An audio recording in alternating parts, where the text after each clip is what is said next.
আল্লাহ তাআলার জন্য সমস্ত প্রশংসা। আল্লাহ তাআলা আমাদেরকে দীর্ঘ 1 মাস পর আবার এখানে আল্লাহর জন্য কিছু সময় বের করে জামায়াত হওয়ার তৌফিক দান করেছেন।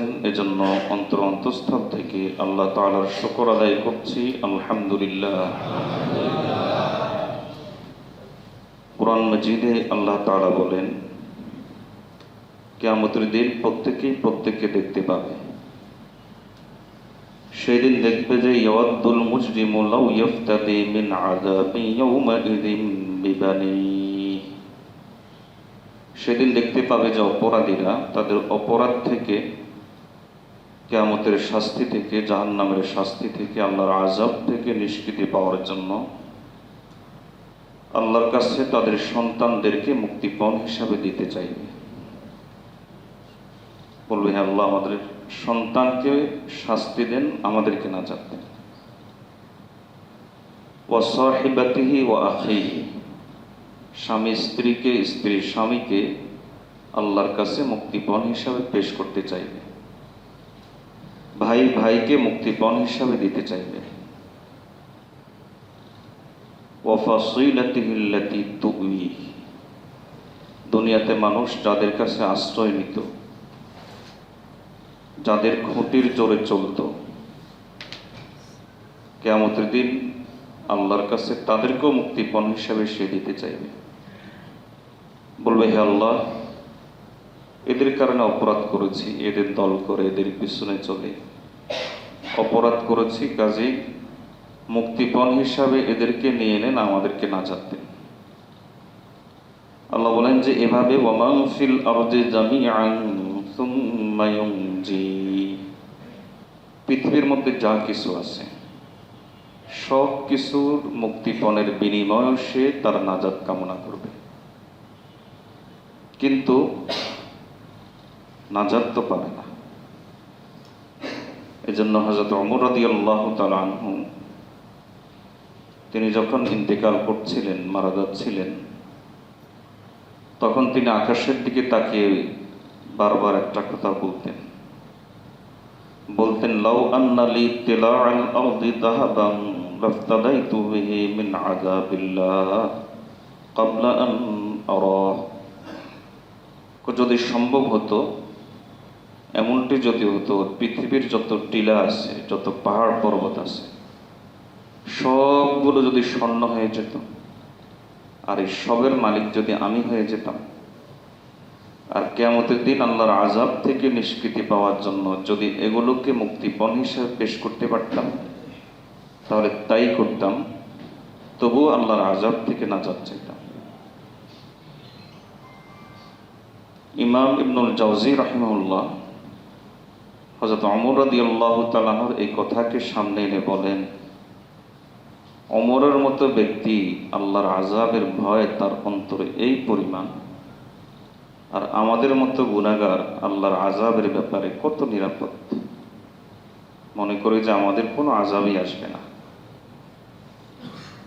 হাদিসে এসেছে, রাসূলুল্লাহ সাল্লাল্লাহু আলাইহি ওয়াসাল্লাম বলেছেন, কিয়ামতের ভয়াবহতা তো অনেক হাদিস আছে, যেসব হাদিসে কিয়ামতের ভয়াবহতা সম্পর্কে বিস্তারিত আলোচনা করা হয়েছে। এক হাদিসে রাসূলুল্লাহ সাল্লাল্লাহু আলাইহি ওয়াসাল্লাম বলেন যে বর্তমান যে সূর্যটা আছে, নবীজি বলেন যে এই সূর্যটা মাত্র 1 মাইল উপরে নিয়ে আসা হবে। হাদিস বর্ণনাকারী সাহাবী হযরত মিকদাদ রাদিয়াল্লাহু তাআলা বলেন যে 1 মাইল বলতে কোন ধরনের মাইল বোঝানো হয়েছে আমার জানা নেই, কারণ আরবে মাইল শব্দটি 2 অর্থে ব্যবহৃত হয়। এক অর্থ হলো আমরা মাইল বলতে যা বোঝাই তা, আরেক অর্থ হলো মানুষ সুরমা লাগানোর জন্য যে কাঠি বা শলাকা ব্যবহার করে, ওটাকেও মাইল বলে। আল্লাহ তাআলা সূর্য কতটুকু উঁচু আনবেন, কতটুকু আমাদের নিকটে নিয়ে আসবেন, আল্লাহই ভালো জানেন। তবে সেদিনকার পরিস্থিতি এমন হবে, রাসূলুল্লাহ সাল্লাল্লাহু আলাইহি ওয়াসাল্লাম বলেন, ফায়াকুনুন নাসু আলা কদরি আমালিহিম ফিল আরাক, যার আমল যেমন হবে সে ওই অনুপাতে ঘামের ভিতরে ডুবে থাকবে। যেমন ফামিনহুম মাইয়াকুনু ইলা কাবাইহি, শরীর ঘামাতে ঘামাতে, প্রচন্ড গরমের কারণে শরীর ঘামাতে ঘামাতে কারোবার টাকনু পর্যন্ত ডুবে যাবে, আর কারোবার একেবারে হাঁটু পর্যন্ত ডুবে যাবে, আর কারোবার একেবারে কোমর পর্যন্ত ডুবে যাবে। নবীজি বলেন ওয়ামিনহুম মাইয়ালজিমুহুমুল গারক, কেউ একবারে নাক পর্যন্ত ডুবে থাকবে। নাক পর্যন্ত ডুবে থাকবে কথা বোঝাতে গিয়ে ওয়া আশারা রাসূলুল্লাহ সাল্লাল্লাহু আলাইহি ওয়াসাল্লাম ইলা ফিহি, নবীজি মুখের দিকে ইশারা করে বলেন যে এই পর্যন্ত ডুবে থাকবে। নবীজির চাইতে সত্যবাদী আর কেউ হইতে পারে না। তিনি যা বলেছেন অবশ্যই সত্য বলেছেন। কিয়ামতের এই ভয়াবহতা আমাদের অন্তরে যদি আমরা সবসময় বিদ্যমান রাখি, ধরে রাখি, তাহলে হাদিসের ভাষ্য মতে আল্লাহ তাআলা আমাদেরকে এই ভয়াবহতা থেকে নাজাত দিবেন। কারণ হাদিসে রাসূলুল্লাহ সাল্লাল্লাহু আলাইহি ওয়াসাল্লাম আল্লাহর কথা শোনাচ্ছেন। হাদিসে কুদসি নবীজি আল্লাহর কথা শোনান। আল্লাহ বলেন ওয়াইজ্জাতি লা আজমাউ আলা আবদি আমনাইনি ওয়া খাউফাইনি, দুই ধরনের চিন্তা আমি একসাথ করব না কোনো মুমিনের জন্য। দুনিয়াতে ভয় করেছে, আখিরাতেও তার ভয় থাকবে, আমি এটা হতে দিব না। যে দুনিয়াতে আমাকে ভয় করেছে আমি আল্লাহ তাকে আখিরাতে নিরাপদ করে দেব। আবার দুনিয়াতে সে আল্লাহর আযাব থেকে নিজেকে নিরাপদ মনে করেছে, আখিরাতে আমি তাকে আমার আযাব থেকে নিরাপদ করে দিব, আমার ইজ্জতের কসম আমি এটাও হতে দিব না। যে দুনিয়াতে আমার আযাবের ভয় করেছে, আখিরাতে আমি আল্লাহ তাআলা তাকে আমার আযাব থেকে নিরাপদ করে দিব। রাসূলুল্লাহ সাল্লাল্লাহু আলাইহি ওয়াসাল্লামের এই হাদিস থেকে বোঝা যায় যে সবসময় অন্তরে আখিরাত এবং কিয়ামত ইত্যাদি আখিরাত সম্পর্কিত যে আযাব এবং গজব আছে এগুলোকে সবসময় ভয় করা উচিত। যদি অন্তরে ভয় থাকে তাহলে আল্লাহ আখিরাতে আযাব থেকে নিরাপদ দান করবেন। আল্লাহ আমাদেরকে সেভাবে চলার তৌফিক দান করুন। আল্লাহ তাআলা কোরআন মাজিদের মধ্যে বলেন লা ইয়াহজুনুহুমুল ফাজউল আকবারু ওয়া তাতালাক্কাহুমুল মালাইকাতু হাযা ইয়াওমুকুমুল্লাযী কুনতুম তুআদুন। আল্লাহ বলেন যারা দুনিয়াতে আমাকে ভয় করে, আখিরাতকে ভয় করে, আল্লাহর আযাবকে ভয় করে, কিয়ামতের দিন এই মহাত্রাস, মহাভীতির দিন তাদেরকে কোনো প্রকার ভীত করবে না। এই মহাভয়ের দিনও তারা নিরাপদ থাকবে। ফেরেশতারা তাদের সাথে সাক্ষাৎ করে করে বলবে যে টেনশনের কিছু নাই, এই দিন সেই দিন যেই দিনের জন্য আল্লাহ তাআলা তোমাদের সাথে ওয়াদা করেছেন যে এই দিন আল্লাহ তাআলা তোমাদেরকে তিনি সন্তুষ্ট হয়ে জান্নাত দিয়ে দিবেন। এজন্য সবসময় আল্লাহর আযাবের ভয় অন্তরে রাখা, কিয়ামতের ভয়াবহতা অন্তরে রাখা। হাদিসে রাসূলুল্লাহ সাল্লাল্লাহু আলাইহি ওয়াসাল্লাম বলেছেন যে কিছু মানুষের জন্য কিয়ামত হবে। আমরা তো শুনেছি ইয়াওমান কানা মিকদারুহু 50,000 সানা, কিয়ামতের দিন 50,000 বছরের সমপরিমাণ হবে। তবে এই দীর্ঘ সময় 50,000 বছরের সমপরিমাণ সময় কিছু মানুষের জন্য 2 রাকাত নামাজ পড়তে যতক্ষণ সময় লাগে ততক্ষণ মনে হবে যে এই মাত্র কিয়ামত হলো আর এই মাত্র শেষ হয়ে গেল। তাদের কাছে এরকমটা মনে হবে। তারা কারা? তারা হলো ওই সমস্ত লোক যে সমস্ত লোককে কিয়ামতের দিন আল্লাহ আরশের নিচে ছায়া দান করবেন। আল্লাহ কাদেরকে আরশের নিচে ছায়া দান করবেন এরই একটা তালিকা আজকে আপনাদের সামনে পেশ করব। দোয়া চাই আল্লাহ যেন এই আমলগুলো করার তৌফিক আমাকে দান করেন। আপনাদের জন্য দোয়া করি আল্লাহ এই আমলগুলো করার তৌফিক আপনাদেরকে দান করেন। আমরা সকলে চেষ্টা করব যেন এই শ্রেণীর অন্তর্ভুক্ত হতে পারে। এক একটা শ্রেণীর সম্পর্কে আলোচনা আসলে মনে মনে দোয়া করতে থাকবো, হে আল্লাহ, আপনি আমাদেরকে এই শ্রেণীর অন্তর্ভুক্ত করে দিন। সবাই বলে আমিন। একটা প্রসিদ্ধ হাদিস আছে, যে হাদিসে 7 শ্রেণীর কথা বলা আছে। দীর্ঘ হাদিস। রাসূলুল্লাহ সাল্লাল্লাহু আলাইহি ওয়াসাল্লাম বলেন, সাবআতুন ইযিল্লুহুমুল্লাহু ইয়াওমা লা যিল্লা ইল্লা যিল্লু, ইমামুন আদিল ওয়া শাবুন নাশাআ ফি ইবাদাতিল্লাহ ওয়া রাজুলান তাহাব্বা ফিল্লাহি ইজতামা আলাইহি ওয়া তাফাররাকা আলাইহি ওয়া রাজুলুন কলবুহু মুআল্লাকুম বিল মাসাজিদ ইযা খারাজা মিনহা হাত্তা ইয়াউদা ইলাইহা ওয়া রাজুলুন দাআতহু ইমরাআতুন যাতু হাসাবিন ওয়া জামালিন ফাকালা ইন্নী আখাফুল্লাহ ওয়া রাজুলুন তাসাদ্দাকা বিসাদাকাতিন ফাআখফাহা হাত্তা লা তা'লামা শিমালুহু মা তুখফি ইয়ামিনুহু ওয়া রাজুলুন যাকারাল্লাহা খালিয়ান ফাফাদাত আইনাহু। এই হাদিসে নবীজি সাল্লাল্লাহু আলাইহি ওয়াসাল্লাম 7 শ্রেণীর কথা বলেছেন। বুখারী মুসলিম উভয় জায়গাতে এই হাদিসটা এসেছে। এই হাদিসে যে 7 শ্রেণীর কথা বলা হয়েছে, এদের সাথে যুক্ত আরো কিছু লোক আছে, তাদেরকে আল্লাহ তাআলা কিয়ামতের দিন আরশের নিচে ছায়া দেবেন। তার মধ্যে প্রথম শ্রেণী হলো ইমামুন আদিল, ন্যায়পরায়ণ শাসক। আজকের দিনে যেটার সবচেয়ে বড় দুর্ভিক্ষ, ন্যায়পরায়ণ শাসক। ন্যায়পরায়ণ শাসক আমরা কেন পাই না জানেন? এটাও তো আমাদেরকে বুঝতে হবে। আপনি যদি কামারের দোকানে গিয়ে মেডিসিন চান, তাহলে সেখান থেকে কি মেডিসিন পাবেন? আর মেডিসিনের দোকানে দিয়ে যদি আপনি মুদি সদাই চান, তাহলে সেখানে কি আপনি চাউল ডাউল পাবেন? যেটা যেখানে সেখান থেকে নিতে হয়, সেখান থেকে খুঁজে নিতে হয়। এক হাদিসে রাসূলুল্লাহ সাল্লাল্লাহু আলাইহি ওয়াসাল্লাম বলেছেন যে ইসলামের আংটা আছে, কিছু আংটা, অর্থাৎ যে আংটাগুলো ধরে মানুষ মুসলিম সমাজে মুসলিম হিসাবে থাকবে। আমরা যেরকম ট্রেনে উঠলে নিজেদের ব্যালেন্স ঠিক রাখার জন্য আংটা ধরে রাখি, এরকম আংটা আছে। এই আংটাগুলো যদি এক একটা করে ভেঙে যায়, তাহলে ব্যালেন্স শেষ হয়ে যাবে।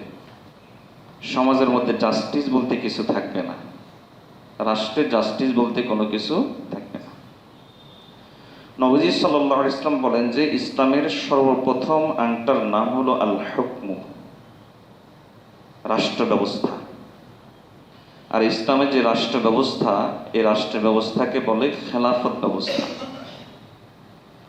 আর এর বিপরীতে যে সকল রাষ্ট্র ব্যবস্থা, ইসলামের দৃষ্টিকোণে সবগুলো হলো জাহিলিয়াত, সবগুলো হলো অন্ধকার, সবগুলো হলো মূর্খতা, অজ্ঞতা। কারণ আমাদেরকে সৃষ্টি করেছেন কে? কাজেই শাসন নীতি দিবেন কে? ইবাদত যেমন আল্লাহর, বিধানও আল্লাহর। কাজেই সংবিধান থাকবেও, সংবিধান তো হবে আল্লাহর দেওয়া সংবিধান, যেটাকে বলা হয় কোরআন সুন্নাহ। এই হবে। একটা রাষ্ট্রের রাষ্ট্রপ্রধান 3 শ্রেণীর হতে পারে। আমরা মুসলমানরা এই মাসালাগুলো জানি না, কারণ আলোচনাও খুব একটা হয় না। এটা একটা বড় কারণ।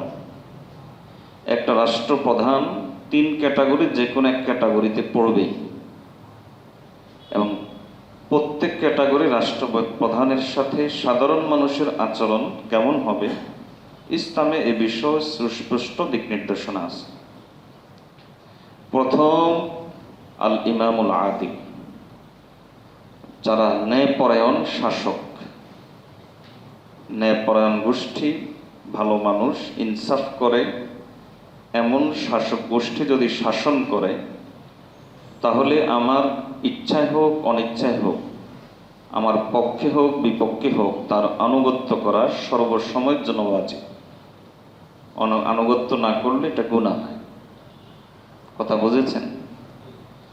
দ্বিতীয় প্রকার রাষ্ট্রপ্রধান ইসলামের দৃষ্টিতে তাদেরকে বলা হয় আল হাকিমুল কাফির অথবা আল হাকিমুল মুরতাদ, যারা আগ থেকেই কাফের এমন রাষ্ট্রপ্রধান, অথবা আগ থেকে কাফের না, তবে তার কুফরি এবং ইরতিদাদ, ইসলাম থেকে যে সে বের হয়ে গিয়েছে এটা স্পষ্ট। যেমন কেউ যদি বলে যে আমি শরিয়া বিশ্বাস করি না, এ কথা যদি কেউ বলে, আমাদের কমন সেন্স কি বলে, সে কি ইমানদার থাকে না মোরতাদ হয়ে যায়? মোরতাদ হয়ে যায়, নিশ্চিত সে মোরতাদ হয়ে যায়। মোরতাদ মানে আগে সে মুমিন ছিল, এখন কাফের, একে বলা হয় মোরতাদ। সোজা বাংলায় হলো তার অতীত ইমান আছে, অতীতে সে মুমিন ছিল, আর প্রেজেন্ট সে কাফের। তার পাস হলো কুফুর ইমান, আর প্রেজেন্ট হলো কুফুর, এর নাম হলো মোরতাদ। যদি কোনো মোরতাদ দেশ শাসন করে, যারা শরিয়াতে বিশ্বাস করে না অথবা ইসলামের স্পষ্ট কোনো বিধানকে কেবল লঙ্ঘনই করে না, বরং সেগুলোকে মানুষের উপর চাপিয়ে দেওয়ার চেষ্টা করে, এরা হলো স্পষ্টত মোরতাদ। মোরতাদের ব্যাপারে ইসলামের বিধান হলো যে তাকে কোনো প্রকার কোনো ধরনের সহযোগিতা করা যাবে না, তার থেকে সম্পূর্ণ বিচ্ছিন্ন থাকতে হবে। বলতে হবে যে এর সাথে আমার কোনো সম্পর্ক নেই, না তার শাসন নীতির সাথে, না তার কিছুর সাথে আমার কোনো সম্পর্ক নেই। সে যদি ভালো কাজও করে তাহলে চুপ থাকতে হবে, সমর্থন করা যাবে না। আর খারাপ কাজ করলে তো খারাপই, যদি সে ভালো কোনো কাজও করে তাহলেও সমর্থন করা যাবে না, চুপ থাকতে হবে।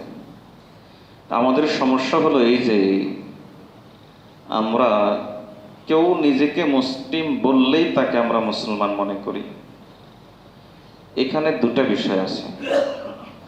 একটা বিষয় হলো এই যে কাউকে কুফুর বা কাফের ফতোয়া দেওয়া, এক্ষেত্রে সর্বোচ্চ সতর্ক নীতি অবলম্বন করতে হয়, আর এর রাইট অধিকার একমাত্র মুফতিদের, আলেমদের। কাজে আমি তাদেরকে কাউকে কাফের বলতে পারি না, কাউকে মুরতাদ বলে দিতে পারি না। আরেকটা বিষয় হলো কিছু জিনিস আছে একবারে স্পষ্ট পরিষ্কার, তার ইমানের ব্যাপারও আমি বিশ্বাস করতে পারি না। যেমন কেউ যদি বলে আমি শরিয়া বিশ্বাস করি না, তার কুফরি এবং ইরতিদাদ এটা আগামীকাল সূর্য উঠলে যেমন পরিষ্কার থাকে এরকম পরিষ্কার জিনিস। যেমন কাদিয়ানি, আচ্ছা বলেন তো, কাদিয়ানিদেরকে যদি কেউ কাফের মনে না করে তাহলে তার ইমান থাকে? কাদিয়ানি কাফের, তাদেরকে যে কাফের মনে করে না সেও কাফের। যেমন আমাদের সমাজে আরেকটা ফিতনা আছে, হিজবুত তাওহীদ, ভয়াবহ একটা ফিতনাবাজ জামাত। এরা এমন কিছু বদ আকীদা এদের আছে, এটা কাদিয়ানির থেকেও মারাত্মক।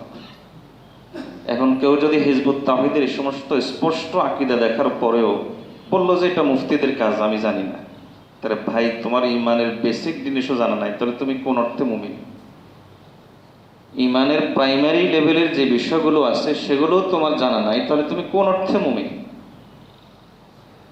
হাকিমুল উম্মত মুজাদ্দিদ মিল্লাত আশরাফ আলী থানভী রহমতুল্লাহ একটা ঘটনা লেখেন, আমি মাঝে মাঝে আপনাদেরকে শুনিয়েছি দুই একবার, এখনো শুনাই। এই ঘটনাটা আমাদের সমাজের বর্তমানে যারা স্পষ্টত ইসলাম থেকে বের হয়ে গেছে বা যায় তাদের ব্যাপারে খুব খাপ খায়। উনি না বললে আমি এই ঘটনাটা বলতাম না, কিছুটা অশ্লীল, মাফ করবেন, ক্ষমার সুন্দর দৃষ্টিতে দেখবেন। এক বেশ্যা মহিলা, সমাজে খুব পরিচিত সে বেশ্যা হিসাবে, সবাই জানে। যেমন আমাদের সমাজের তথাকথিত সেলিব্রিটি আছে না, তো এগুলো যে পুরুষের সাথে ব্যভিচার করছে করে, এতে আমরা সবাই বুঝি ওপেন সিক্রেট, সিক্রেট তবে ওপেন। তো এরকম কিছু ওপেন সিক্রেট ব্যাপার থাকে। তো ওই মহিলা বেশ্যা হিসাবে সমাজে খুব পরিচিত। এখন এক জায়গায় ওয়াজ মাহফিল চলছে, সেখানে অজু ভঙ্গের কারণ বলা হচ্ছে, এই কারণে অজু ভাঙ্গে। মহিলার মেজাজ খারাপ হয়ে গেল, মহিলা গিয়ে একবারে মঞ্চে চলে গেল, উঠে গেল, এদের তো শরম টরম থাকে না। মঞ্চে গিয়ে বলল যে এই হুজুরের কথা শুনবেন না, আপনারা তো জানেন যে আমি কি ধরনের লোক, এত বছর এগুলা করি, কোনো সময় অজু ভাঙতে তো দেখিনি। কথা বুঝেন না? সে অজু ভাঙতে দেখে না। না, আমাদের সমাজে এমন কিছু লোক আছে ইসলামকে বিশ্বাস করে না। শরিয়া মানেই তো ইসলাম। একখানে হলো ডিম, আরেক জায়গায় হলো মামলেট। এক এলাকায় একটার নাম হলো ডিম, আরেক এলাকায় আরেকটার নাম হলো মামলেট। এখন কেউ কেউ ডিম খায় না, কেউ কেউ মামলেট খায় না, কথা তো এক। যে বলে যে আমি শরিয়া বিশ্বাস করে না, সেটা ইসলামে বিশ্বাস করে না, কথা তো এক ভাই, কথা তো এক। এখন সে যদি বলে যে আমি এরপরও মুসলমান, তাহলে ওই পেশা আর এর মধ্যে কোনো ব্যবধান নাই। সে যেমন বুঝে না উজু কেমনে যায়, এও বুঝে না যে ইমান কেমনে যায়। এই ধরনের মোরতাদ যারা, এরা যদি শাসক হয়, এদের সাথে সম্পর্ক রাখা সম্পূর্ণরূপে হারাম। কোন রকম সম্পর্ক রাখা যাবে না। সামনে ভোট আসতেছে, এজন্য এই কথাগুলো বলা, হিসাব নিকাশ করে ভোট দিবেন কিন্তু। পরিষ্কার কথা, কাকে ভোট দিচ্ছেন, মোরতাদকে নাকি নাস্তিককে, হিসাব নিকাশ করে ভোট দিবেন। যে বলে ডিম খাই না মামলেট খাই, এই লোকটা যেমন মিথ্যুক, ধোঁকাবাজ, বাটপার। যে বলে শরিয়া বিশ্বাস করে না মুসলমান, এও এর চাইতে বড় বাটপার। আল্লাহ বুঝার তৌফিক দান করো। তো যাই হোক, তো এ হলো এক ধরনের শাসক।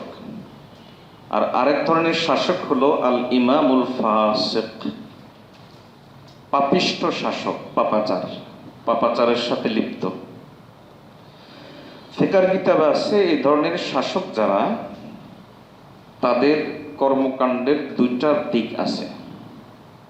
একটা দিক হলো সে এমন কোনো আইন করলো অথবা এমন কোনো কাজ করলো যেটার প্রভাব সমাজের মধ্যে খারাপভাবে পড়ে, তাহলে ওই অংশের সাথে আমার সম্পর্ক নাই, মানা যাবে না। আরেকটা দিক হলো এই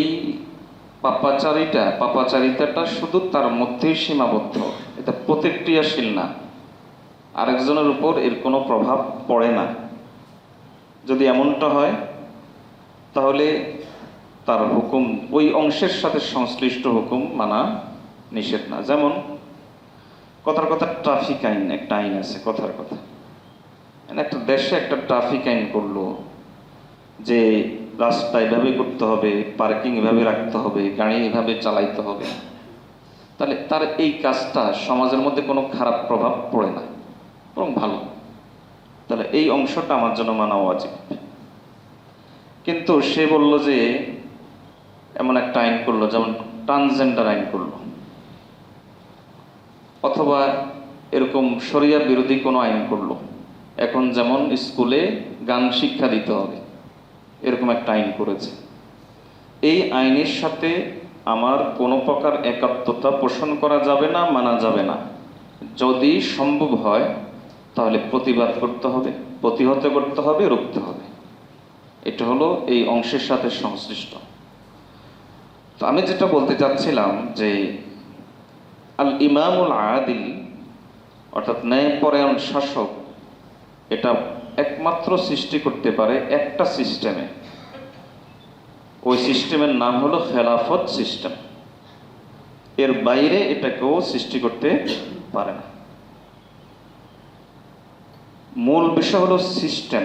আগেও একদিন বলেছি, ধরেন এখন যে সিস্টেম আছে, পশ্চিমাদের দেওয়া যে সিস্টেম আমরা এখন মানি বা চলছি, এই সিস্টেমে আমি বলি যে যদি দেশের আব্দুল কাদের জিলানী টাইপের কাউকে ক্ষমতায় বসানো হয়, আর সিস্টেম যদি এটা থাকে, তাহলে ওই আব্দুল কাদের জিলানীও একদিন নষ্ট হয়ে যেতে বাধ্য। বুঝাইতে পারি না মনে হয়। আর যদি খেলাফত সিস্টেম আসে, তাহলে ধরেন দেশের সবচেয়ে খারাপ লোকটাকে খলিফা বানানো হয়েছে, সবচেয়ে খারাপ লোকটাকে, তাহলে সে ইমামে ফাসিক হবে। মানে তার খারাপ তার মধ্যে সীমাবদ্ধ থাকবে, সাধারণ মানুষের কোনো সমস্যা হবে না। হ্যাঁ, কিছু বড় আলেমের সমস্যা হবে, কারণ বড় আলেমরা তো তার শয়তানি দেখে বসে থাকবে না, তখন প্রতিবাদ করবে।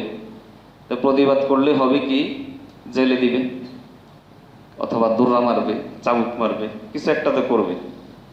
এই জন্য যখন খেলাফত ব্যবস্থা আমাদের মুসলিম সমাজে ছিল, খেলাফত ব্যবস্থা যখন ছিল, তখন ইমাম আজম আবু হানিফার সমস্যা হয়েছে, বুঝেন নাই? কারণ খলিফা জালিম, সমস্যা তো ওনার হবেই। ইমাম আহমদ ইবনে হাম্বলের সমস্যা হয়েছে, ইবনে তাইমিয়ার সমস্যা হয়েছে। সাধারণ মানুষের কোনো সমস্যা নেই, সাধারণ মানুষ শান্তি এবং নিরাপদে তারা জীবনযাপন করতে পারবে। তাহলে মূল সমস্যা হলো সিস্টেম। এই সিস্টেম যতদিন থাকবে, অমুক বানান আর তমুক বানান, অমুক দল আর তমুক দল হোক, যতই তার সাথে ইসলামী থাকুক, এই সিস্টেম যতদিন থাকবে ততদিন কোনো ভালো শাসক আমরা পাবো না। আল্লাহ আমাদেরকে কথা বোঝার তৌফিক দান করুন। আর কথার কথা, আপনারা আমরা যাদেরকে ভালো মনে করি তারা এই সিস্টেমে ক্ষমতায় আসছে, তারপরে 2 বছর পর 3 বছর পর আবার আমার সাথে দেখা করি, দেখবেন যে শততে শতভাগ আমার কথা মিলে যাবে। ইমামে আদিল, ন্যায়পরায়ণ শাসক তৈরি করতে পারে একমাত্র খেলাফত ব্যবস্থা, আর অন্য কোনো ব্যবস্থা এই শাসক তৈরি করতে পারে। এখন এগুলো বললেই তখন তারা বলে যে এরা তো আমাদেরকে 1000 বছর পিছনে নিয়ে যেতে চায়। আচ্ছা বলেন তো, 1000 বছর পিছনের অর্থটা কি? 1000 বছর পিছনের অর্থ হলো নবীজির সময়, ঠিক আছে না? তো নবীজির সময় যেতে আমাদের কি কোনো আপত্তি আছে? 1000 বছর সময়ের অর্থ কি? খেলাফত ব্যবস্থা যখন ছিল, আবু বকর রাদিয়াল্লাহু তাআলা মুসাইলামতুল কাজ্জাবের বিরুদ্ধে যিনি জিহাদ করেছেন, আজকে সেই ব্যবস্থা থাকলে কাদিয়ানি হইতো, কাদিয়ানি জন্ম নিত, বা এই ফিতনা আসতে পারত? 1000 বছর পিছনের অর্থ কি? 1000 বছরের পিছনের অর্থ হলো ওমর রাদিয়াল্লাহু তাআলার খেলাফতের সময়, যিনি বাইজেন্টাইন সাম্রাজ্যকে পরাজিত করেছিলেন, তৎকালীন এম্পায়ার। তাহলে আমরা 1000 বছরের পিছনের অর্থ তো এটাই। অথবা 1000 বছরের পিছনে অর্থ কি? 1000 বছরের পিছনে অর্থ হলো আমাদের যে সমস্ত খেলাফত ছিল, সে সমস্ত খেলাফত, যেমন উমাইয়া খেলাফত, সেই চীন পর্যন্ত আমরা তখন শাসন করেছি, পারস্য আমরা শাসন করেছি উমাইয়া খেলাফতের সময়। 1000 বছর পিছনে অর্থ কি? সালাউদ্দিন আইয়ুবীর সময়। এই সালাউদ্দিন আইয়ুবী এই প্যালেস্টাইন, ফিলিস্তিনকে মুক্ত করেছিলেন, আমাদেরকে ওই সময় নিয়ে যেতে চায়। এই তো 1000 বছরের পিছনে অর্থ। এই 1000 বছরের পিছনে অর্থ কি? ওসমানীয় সময়, মাঝখানে আরও কিছু খেলাফত ছিল, আমি সংক্ষেপে বললাম। ওসমানীয় খেলাফতের সময়, যখন আমরা কেবলমাত্র এশিয়া শাসন করি নাই, আফ্রিকাও করেছি, ইউরোপের অংশ একটা বিশাল অংশ করেছি, স্পেন আমাদের ছিল। আজকের যে স্পেন, সে স্পেন তখন আমাদের ছিল। এই তো 1000 বছর পিছনে যাওয়ার অর্থ। আচ্ছা, 1000 বছর পিছনে যাওয়ার জন্য কোনো মডেল আছে কিনা? আছে তো, ইমারত ইসলামিয়া আছে না? বর্তমানে ইমারত ইসলামিয়া আছে না? 1000 বছর আগের মডেল। 1000 বছর আগের মডেলে সেখানে গত 4 বছরে একটা ধর্ষণের ঘটনা ঘটেনি, বুঝেন নাই মনে হয়? একটা চুরি দুর্নীতির, ওলামা ইকরাম সেখানে গেছেন, শুনছেন না? আমি কিছু তো শুনেছি। এক প্রদেশ থেকে আরেক প্রদেশ মাইলের পর মাইল সফর করেছে, প্রত্যেকের হাতে অস্ত্র আছে, ওই দেশের প্রত্যেকের হাতে অস্ত্র আছে। কারণ মুসলিম রাষ্ট্রে প্রত্যেক নাগরিক মুজাহিদ হয়, এটা মুসলিম রাষ্ট্রের একটা বৈশিষ্ট্য। তো মুসলিম রাষ্ট্রের প্রত্যেকের কাছে, ইসলামী রাষ্ট্রে প্রত্যেকের কাছে অস্ত্র থাকবে, মুজাহিদ হবে। তবে এই অস্ত্র অন্যায়ভাবে কারো উপর উঠবে না। কার ভয়ে? প্রশাসনের ভয়ে না কার ভয়ে? প্রত্যেকের হাতে অস্ত্র আছে, কিন্তু কোনো ছিনতাইয়ের ঘটনা নাই। প্রত্যেকের হাতে অস্ত্র আছে, সেখানে কোনো সন্ত্রাসের ঘটনা নাই। প্রত্যেকের হাতে অস্ত্র আছে, সেখানে ধর্ষণের ঘটনা নাই। বলেন তো, এমন একটা রাষ্ট্র যে মানুষের বানানো যে কনসেপ্টগুলো আছে সেগুলো জীবনও দিতে পারবে? 1 মিনিটের জন্য আমেরিকায় বিদ্যুৎ গেলে, নিউ ইয়র্ক শহরে বিদ্যুৎ গেলে দোকান সব খালি। 1 মিনিটের জন্য, 1 মিনিটের জন্য বিদ্যুৎ গেলে কোনো দোকান খুঁজে পাওয়া যায় না, কোনো অফিস জায়গা মতো পাওয়া যায় না। আর সেখানে প্রত্যেক নাগরিকের অন্তরে কি পরিমাণ রাষ্ট্রের প্রতি তাদের ভক্তি শ্রদ্ধা, শাসকদের প্রতি কি পরিমাণ ভক্তি শ্রদ্ধা তাদের থাকলে, আল্লাহর মহব্বত ভয় কি পরিমাণ থাকলে এই অবস্থা হয়। এটা একমাত্র দিতে পারে কে? খেলাফত ব্যবস্থা। আর কোনো সিস্টেম এটা দিতে পারবে না। কথার কথা আল্লাহর কাছে পানাহ চাই এরকমটা না হোক। ইমারত ইসলামী এখন যারা ক্ষমতা আছেন, ওলামা, আলেম ওলামা, দেওবন্দি, তাও এরা যদি কথার কথা না থাকে, কিন্তু সিস্টেমটা খেলাফত, কিছুক্ষণের জন্য ধরলাম সেখানে খারাপ লোক চলে আসছে, তাহলেও দেশের মানুষের কোনো সমস্যা হবে না সিস্টেমের কারণে। তো মূল আমাদের ইসলাম আমাদেরকে একটা সুন্দর ব্যবস্থার নাম দিয়েছে। এখন আমরা সেই ব্যবস্থায় যদি শান্তি খুঁজে না খুঁজে অন্য ব্যবস্থায় শান্তি খুঁজি, সে ব্যবস্থায় যদি আমরা নিরাপত্তা না খুঁজে অন্য ব্যবস্থায় নিরাপত্তা খুঁজি, ওমর রাদিয়াল্লাহু তাআলা বলেন যে ইউজিল্লুকুমুল্লাহ, আল্লাহ তোমাদেরকে বেইজ্জত করে ছাড়বেন। আল্লাহ আমাদেরকে ন্যায়পরায়ণ শাসক খুঁজে নেওয়ার তৌফিক দান করুন। এজন্য আল্লাহর কাছে দোয়া করবেন, হে আল্লাহ আপনি ন্যায়পরায়ণ শাসক দান করেন।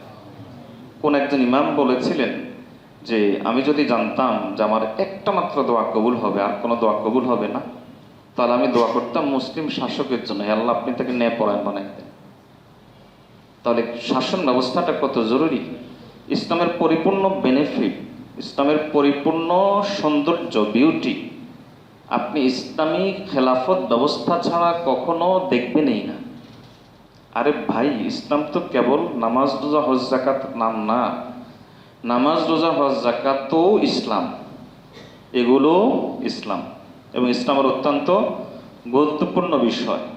কিন্তু ইসলাম যদি পরিপূর্ণভাবে বাস্তবায়ন না হয়, শরিয়া যদি রাষ্ট্রের মধ্যে না আসে, তাহলে সর্বস্তরের নাগরিক কখনোই নিরাপত্তা পাবে না। শরিয়া যদি রাষ্ট্র ব্যবস্থায় না আসে, তাহলে ইসলামের যে দণ্ডবিধি, ইসলামের যে ক্রিমিনাল ল আছে, এই ক্রিমিনাল ল এর কি সৌন্দর্য আপনাকে দেখেছেন? ইসলামের যে একটা দণ্ডবিধি আছে জানেননি? চুরি করলে হাত কাটা, ব্যভিচার করলে, অবিবাহিত হলে একরকম শাস্তি, বিবাহিত হলে আর একরকম শাস্তি। এই যে ইসলামের এই ক্রিমিনাল ল আছে, এটার কি সৌন্দর্য আপনারা কি দেখেছেন? মানুষের বানানো আইনে এই লগুলোতে কি হয় আপনারা তো দেখেছেন। বছরের পর বছর মামলা চলে, ধর্ষক মুক্তি পেয়ে যায়, খুনি মুক্তি পেয়ে যায়, কোনো সমস্যা হয় না। এই তো মানুষের বানানো আইনের পরিণতি। ইসলামের বিধান হলো কথার কথা ধরা খেয়েছে, এখন প্রমাণিত হয়েছে, এখনই সঙ্গে সঙ্গে বিচার, সাথে সাথেই। ইসলামে কোনো জেল ব্যবস্থা নাই। আমাদের সমাজে জেল আছে না? ইসলামে কোনো জেল ব্যবস্থা নাই। কারণ একটা লোককে জেলে দিলে হয় কি, সে নিজে তো এর ধরেন নিজে তো সমস্যায় থাকে, তার পরিবারও তো এটার, তো পরিবার কি দোষ করছে? পরিবার কি কোনো দোষ আছে? ইসলামের সবকিছু হলো সাথে সাথে, এখন প্রমাণিত হয়েছে এখনই। ইসলাম না আসলে বাজারে সিন্ডিকেট যাবে না। ইসলাম না আসলে আপনি সর্বস্তরে কখনো ইনসাফ আপনি দেখবেন না, একবারে সব জায়গাতে। আল্লাহ আমাদেরকে ইনসাফওয়ালা শাসক দেখার তৌফিক দান করুন। তো যেটা বলতে চেয়েছিলাম, কিয়ামতের দিন আল্লাহ তাআলা কয় শ্রেণীকে আরশের নিচে ছায়া দিবেন? 7 শ্রেণীকে। তার মধ্যে এক শ্রেণীকে ন্যায়পরায়ণ শাসক যদি আমরা না পাই, তার ন্যায়পরায়ণ স্বামী পাওয়া যাবে না, ন্যায়পরায়ণ বাবা পাওয়া যাবে না, ন্যায়পরায়ণ শিক্ষক পাওয়া যাবে না, ন্যায়পরায়ণ বস পাওয়া যাবে না, ন্যায়পরায়ণ কোনো জায়গাতে ন্যায়পরায়ণতা থাকবে না। কারণ রাসূলুল্লাহ সাল্লাল্লাহু আলাইহি ওয়াসাল্লাম বলেন, আন-নাসু আলা দীনি মুলুকিহিম, শাসক যেমন মানুষের স্বভাব তেমন হয়। আজকে আমরা প্রত্যেকেই জালিম, অত্যাচারী হয়ে যাচ্ছি। কেন? কারণ আমাদের সর্বত্র আজকে ইসলাম নাই। তো এক শ্রেণী হলো ন্যায়পরায়ণ শাসক। ন্যায়পরায়ণ শাসক বলতে এখানে যেমন ন্যায়পরায়ণ রাষ্ট্রের শাসক, ঠিক তেমনিভাবে একজন পরিবারের কর্তা, তিনিও পরিবারের শাসক। একজন অফিসের বস, তিনি অফিসের জন্য শাসক। একজন ডিসি, তিনি জেলার প্রশাসক। এভাবে প্রত্যেকেই সর্বস্তরে শাসক আছে। এই ধরনের যারা আছে, যদি তারা ইনসাফের সাথে চলতে পারে, এটা কেবলমাত্র দুনিয়াবী বিষয় নয়, বরং এক মহান ইবাদত। এই ইবাদতের উসিলে আল্লাহ তাআলা কিয়ামতের দিন তাকে আরশের নিচে ছায়া দিয়ে দিবেন। 2 নম্বর কারা? 2 নম্বর হলো ওয়াশাবুন নাশাআ ফি ইবাদাতিল্লাহ, যেই যুবক আল্লাহর হুকুমে তার যৌবনটা কাটিয়েছে। যৌবন অত্যন্ত দামি একটা সময়, আমাদের জীবনের বসন্তকাল যৌবন। হাদিসে রাসূলুল্লাহ সাল্লাল্লাহু আলাইহি ওয়াসাল্লাম বলেছেন যে 5 প্রশ্নের উত্তর দেওয়ার আগ পর্যন্ত, 5 প্রশ্নের উত্তর দেওয়ার আগ পর্যন্ত কোনো মানুষ কিয়ামতের দিন এক কদমও নড়তে পারবে না। আল্লাহর দরবারে ঠাই দাঁড়িয়ে থাকতে হবে। দাঁড়িয়ে থাকার অবস্থাটা কেমন হবে? আম্মা জান আয়েশা বলেন, আকাশের দিকে তাকিয়ে। প্রত্যেক উলঙ্গ থাকবে, প্রত্যেকেই। আরশের নিচে যারা ছায়া পাবে তারা ছাড়া প্রত্যেকেই উলঙ্গ থাকবে। আমাদের আয়েশা বলেন, ইয়া রাসূলুল্লাহ সাল্লাল্লাহু আলাইহি ওয়াসাল্লাম, এটা তো লজ্জার কথা, একজন তো একজনটা দেখে ফেলবে। নবী সাল্লাল্লাহু আলাইহি ওয়াসাল্লাম বলেন, ওয়াল আমরু আশাদ্দু মিন যালিক, পরিস্থিতিটা আরো ভয়াবহ হবে। সে তার পায়ের নিচে যতটুকু জায়গা, কেবল এতটুকু জায়গা পাবে, এর বেশি জায়গা পাবে না। এই অবস্থায় দাঁড়িয়ে থাকতে হবে। এই অবস্থাতে আপনাকে একটা প্রশ্নের উত্তর দিতেই হবে। আপনি এক কদম নড়তে পারবেন না। সেটা হলো, তোমার যৌবনটা দাগ মুক্ত ছিল কিনা, যৌবনটা তোমার কলঙ্ক মুক্ত ছিল কিনা, যৌবনটা তোমার ব্যভিচার মুক্ত ছিল কিনা। এই প্রশ্ন আল্লাহ তাআলা কিয়ামতের দিন করবেন বিশেষভাবে। ওয়ান শাবাবিহি ফিমা আবলা, তোমার যৌবন তুমি কিভাবে ব্যয় করেছো। যৌবনকালটা কতটা দামি দেখেন। রাসূলুল্লাহ সাল্লাল্লাহু আলাইহি ওয়াসাল্লাম এই যৌবনকে সামনে রেখে বলেছেন যে যৌবনের হেফাজত করার জিম্মাদারি নেয়। নবীজি বলেন, আমি নবী তার জন্য জান্নাতের জিম্মাদারি নেই। আরশের নিচে ছায়া পাবে ওই যুবক, যে যুবক কিয়ামতের দিন, যে যুবক তার যৌবনটাকে দাগ মুক্ত রাখতে পেরেছে, পবিত্র রাখতে পেরেছে, কলঙ্ক মুক্ত রাখতে পেরেছে। আমরা নিজেদেরকে একটু জিজ্ঞেস করি যে আমাদের যৌবনটা কতটুকু দাগ মুক্ত। আমাদের যৌবনে কি মাস্টারবেশন ছিল না? আমাদের যৌবনে কি পর্ন ছিল না? আমাদের যৌবনে কি ইউটিউবের হিন্দি ফিল্ম ছিল না? আমাদের যৌবনে কি কুদৃষ্টি ছিল না? আমাদের যৌবনে কি পরনারীর প্রতি আকর্ষণ ছিল না? এর অর্থ হলো আমাদের যৌবনটা দাগ মুক্ত নয়, আমাদের যৌবনটা কলঙ্ক মুক্ত নয়। উলামায়ে কেরাম লিখেছেন, যেই যুবক নিজের যৌবনকে দাগ মুক্ত, কলঙ্ক মুক্ত রাখে, সে আল্লাহর ওলি। সে যেই দোয়া করবে আল্লাহ সঙ্গে সঙ্গে তার দোয়া কবুল করবে। সে মুস্তাজাব দাওয়াত, সে আল্লাহর ওলি। যৌবনেই সম্ভব আল্লাহর ওলি হওয়া। হযরত আব্দুল্লাহ ইবনে মুবারক রাহিমাহুল্লাহকে দেখেন, যৌবনকালে তওবা করে আল্লাহর ওলি হয়েছে। ফুযাইল ইবনে ইয়াসকে দেখেন, যৌবনকালে তওবা করে আল্লাহর ওলি হয়েছে। ওমর ইবনে আব্দুল আজিজকে দেখেন, 21 বছর বয়সে তওবা করে আল্লাহর ওলি হয়েছে। মুহাম্মদ ইবনে কাসিমকে দেখেন, 17 বছর বয়সে আল্লাহর ওলি হয়েছে। সাহাবায়ে কেরাম রাদিয়াল্লাহু তাআলা আজমাইনের মধ্যে হযরত আব্দুল্লাহ ইবনে আব্বাসকে দেখেন, মাত্র 9 বছর থেকে শুরু করেছেন আল্লাহর পথে যাত্রা। আব্দুল্লাহ ইবনে ওমর রাদিয়াল্লাহু তাআলা, আব্দুল্লাহ ইবনে মাসউদ রাদিয়াল্লাহু তাআলা মাত্র 17 বছর বয়স, আব্দুল্লাহ ইবনে ওমর মাত্র 11 বছর বয়সে শুরু করেছেন আল্লাহর পথে যাত্রা। এবং আবু বকর সিদ্দিক রাদিয়াল্লাহু তাআলা মাত্র 37 বছর বয়স, হযরত আব্দুল্লাহ ইবনে ওমর রাদিয়াল্লাহু তাআলা 27 বছর। কত বছর? 27 বছর। তাহলে কি বুড়ো হয়ে গেছে? মাত্র 27 বছর বয়স। হযরত ওসমান রাদিয়াল্লাহু তাআলা 33 বছর। আব্দুর রহমান ইবনে আউফ রাদিয়াল্লাহু তাআলা 30 বছর, মাত্র 30 বছর বয়সে। হযরত আলী রাদিয়াল্লাহু তাআলা মাত্র 10 বছর বয়সে। জুবাইর ইবনে আওয়াম রাদিয়াল্লাহু তাআলা মাত্র 16 বছর বয়স, সাঈদ ইবনে যায়েদ মাত্র 17 বছর বয়স। তো এই আশারা মুবাশশারা বলা হয় এদেরকে। আব্দুর রহমান ইবনে আউফ 16 বছর বয়স, এই আশারা না, ওনার তো 30 বছর বয়স। এই আশারায় মুবাশশারায় যারা, অর্থাৎ জান্নাতের সুসংবাদ প্রাপ্ত 10 জন সাহাবী, এই 10 জন সাহাবী জান্নাতের সুসংবাদ পেয়েছেন যৌবনে। সুবহানাল্লাহ, এই বছর আসলে কই। এই আশারা মুবাশশারার 10 জনে জান্নাতের সুসংবাদ প্রাপ্ত হয়েছেন কত বছর বয়সে? যৌবন। এই জন্য যৌবনকালটা যুবকরা অত্যন্ত গুরুত্বপূর্ণ। যৌবনকালকে যদি আপনি কলঙ্ক মুক্ত রাখতে চান, তাহলে মৌলিকভাবে আপনার মধ্যে 4টা গুণ থাকতে হবে। যদি আপনি আরশের নিচে পায়ের ছায়া পেতে চান, হিম্মত। যুবকরাই পারে হিম্মত করতে,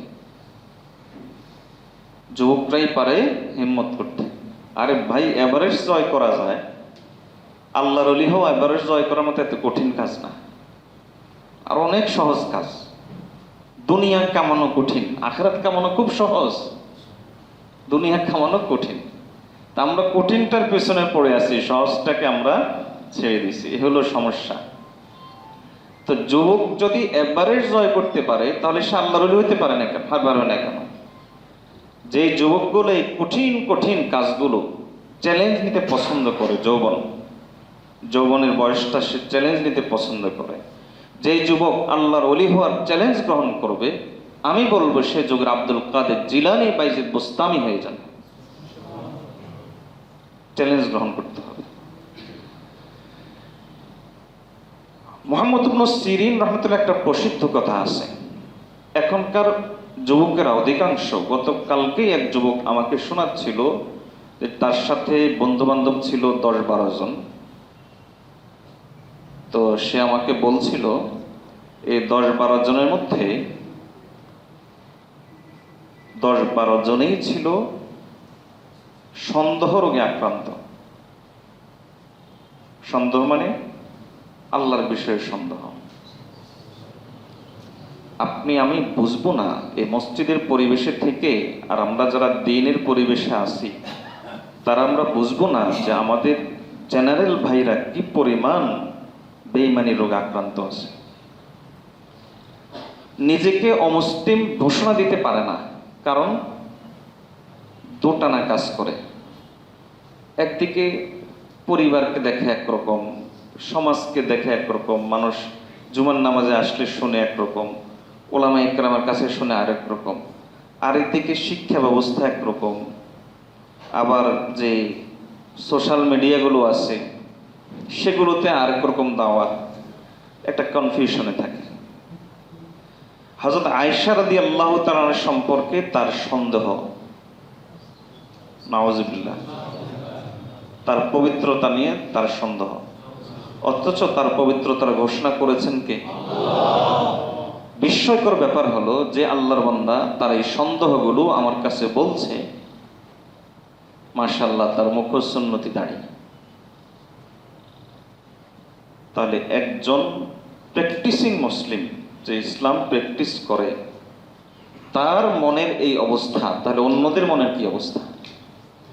তার অন্তরে এই জ্বালা থেকেই তো সে আলেমের কাছে আসছে, সেটাকে দূর করার জন্য।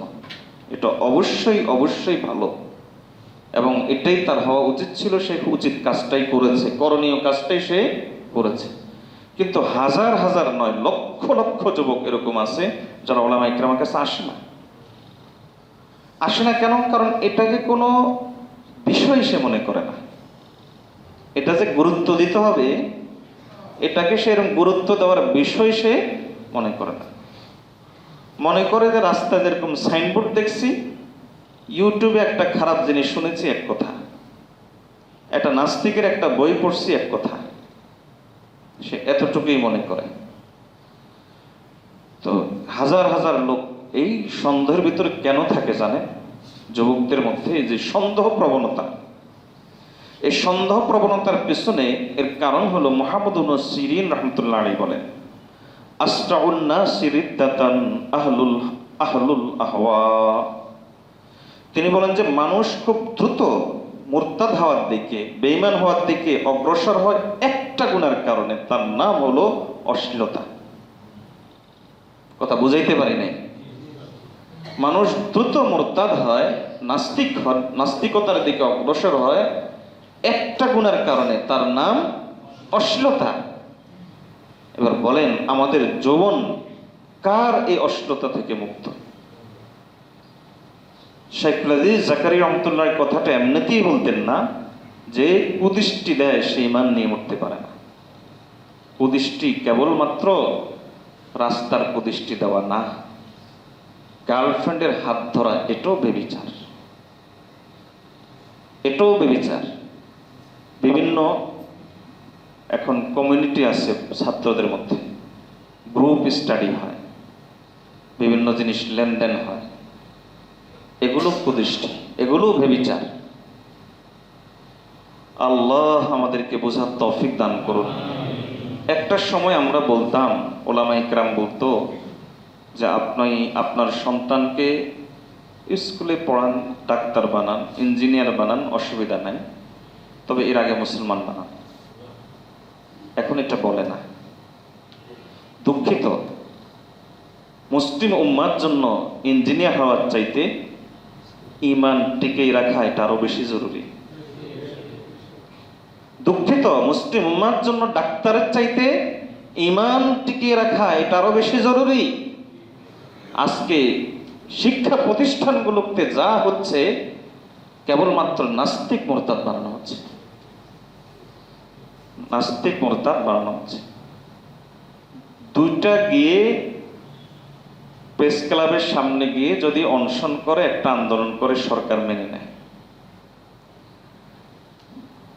20 কোটি তাওহীদি জনতা কাদিয়ানীদেরকে অমুসলিম ঘোষণা দাবি করে আসছে, আজ পর্যন্ত মানছে? আজ পর্যন্ত মানছে? কার কাছে আপনি ভালো কিছু আশা করেন? কার কাছে আপনি ভালো কিছু আশা করেন?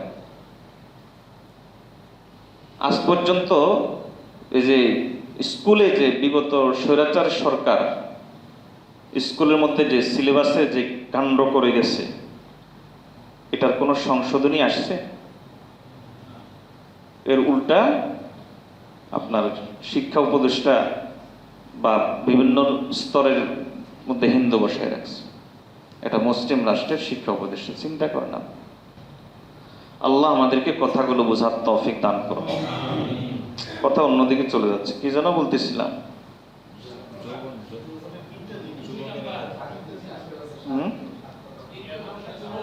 ও যৌবন, যদি আপনি আপনার যৌবনকে দাগ মুক্ত চান, দাগ মুক্ত রাখতে চান, তাহলে কয়টা জিনিস?